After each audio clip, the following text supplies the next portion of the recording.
the esteemed Judge Michael Luttig, for roughly 15 years. And Judge, as you've pointed out, by deciding to take this case, it means that at least 4 of the justices agreed that it's worth listening and determining whether the lower court erred in its judgment. That's correct, Ali.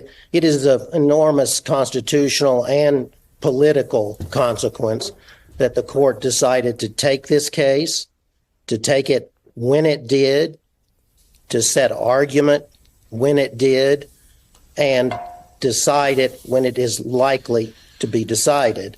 As you noted, the court has set argument for April 22nd. That's quite a bit of time from today. And more importantly, that's only about 2 months before the end of the court's term, roughly around July 1st. It is possible for the court to move swiftly and decide this case before the end of the term. I think that that's highly unlikely. I think it's far more likely that the court will issue this opinion the last week of term. This case is of surpassing constitutional importance. It will be a landmark case. There's no equivalency between this case and the Nixon case that you referenced in your setup. This case is far, far more important for the country and for the Constitution than the Nixon case. We don't know from the mere grant of a review in this case what any of the justices might be thinking. As you said, it took 4 votes to grant the case, but that doesn't mean that any of those 4 justices have any intention of reversing the Court of Appeals for the District of Columbia judgment. We just don't know. At most, we can infer that at least 4 justices believe that it was important that the Supreme Court of the United States decide this case. Judge Luttig, let's go back to the math for a second. 51 days before they hear it. Then, as you said, possibly the end of June. Let's call it July 1st, just for argument's sake. Then, if Judge Chutkan is permitted to move on with this case, there are 88 days that the defense has before this can go to trial, which basically takes us to the end of September, beginning of October. Tell me how that math works out. In other words, it's possible that this trial, if it happens, could be delayed that late. Is it practical for this trial to begin at the end of September, beginning of October? That's exactly the question, Ali. On that timetable, the earliest that the trial could begin would be the first week in October, essentially 1 month before the 2024 presidential election. It would be very, very difficult decision for Jack Smith to begin the trial 1 month before the election, knowing that the trial itself would span through the election and perhaps almost to inauguration. If the trial were to last 3 months, that is a tactical decision that Jack Smith would have to make if the timetable worked out as we've just sketched it out.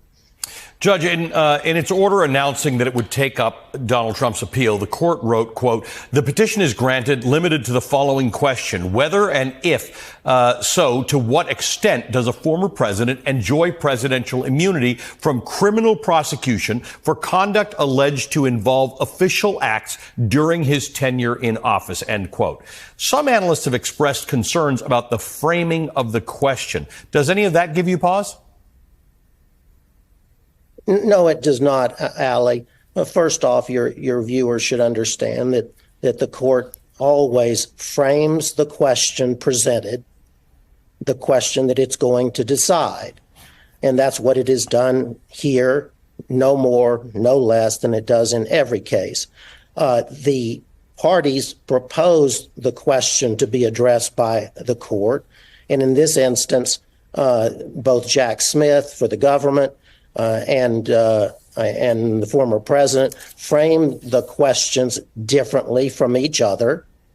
And it just so happens, though it's not unusual, that the Supreme Court framed the question differently than both of those two parties, so as to require briefing and decision on the question that the court itself wants to decide. Now, what is that question? There's been a lot of discussion as to the framing of the question. In my view, a lot of that is a tempest in a teapot. At the end of the day, the court has asked the parties to brief the question that's at issue in the prosecution of the former president, namely whether the former president violated the Constitution when he, acting in his official capacity as then President of the United States, sought to overturn the election in 2020 and obstructed the official proceeding of the joint session of Congress to count the electoral votes. The court, of course, can decide the question as narrowly or as broadly as it wishes, but this is a paradigm of a case where the court will almost certainly decide the case as narrowly as it possibly can. And if it were to do that, it would decide, in my view, whether a former president, can ever be immune for attempting to remain in power beyond his 4-year term, his constitutionally prescribed 4-year term, denying his successor the powers of the presidency, or attempting to deny his successor the powers of the presidency, in violation of what's called the executive vesting clause of the Constitution of the United States. That's the narrowest question, as I understand it, that the Supreme Court would decide and indeed must decide.